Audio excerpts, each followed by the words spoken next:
What are the most surprising NBA teams to win the NBA Finals? Number 1, the 2016 Cleveland Cavaliers. Now, honestly, this one's actually pretty obvious because even though the Cleveland Cavaliers were the best team in the East at the time, nothing beats the 7-3-9 Warriors. Oh yeah, the Cavs did. Because after they went down 3-1, they went on a rampage. Kyrie crossed the mess out of Steph Curry. LeBron was talking his trash. Kyrie hit one of the biggest shots in NBA Finals history. And LeBron had one of the best defensive plays in NBA Finals history. That's just amazing. Klay Thompson in the media, they should have just kept their mouth shut. I mean, if you're LeBron, honestly, you kind of do get your feelings hurt nowadays because you got embarrassed by the Minnesota Timberwolves. So I think you can actually kind of tell his feelings are starting to get hurt.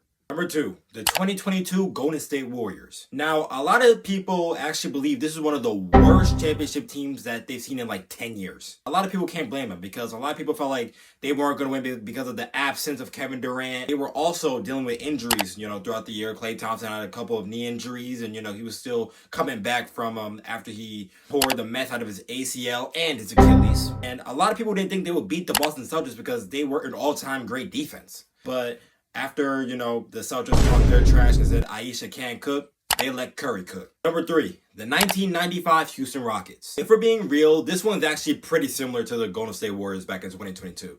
The Rockets at the time were the 6th seed, and yes, this is one of the lowest teams to ever win a championship and to ever pull off a sweep in the finals. The Orlando Magic should have won at least one game. They were up by as most as 20, but they futuristically pulled a New York Knicks against the Boston Celtics. All right, y'all. My bad. I'm gonna stop. I just love my New York Knicks, okay? I love my New York Knicks so much. Look, I know we lost game 1 in the worst fashion possible when we should have won it. We will bounce back. You can believe that.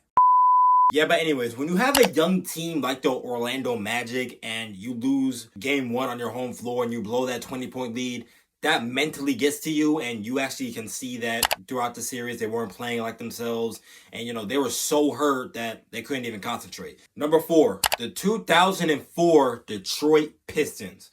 Bro, the Detroit Pistons didn't even have a superstar at all.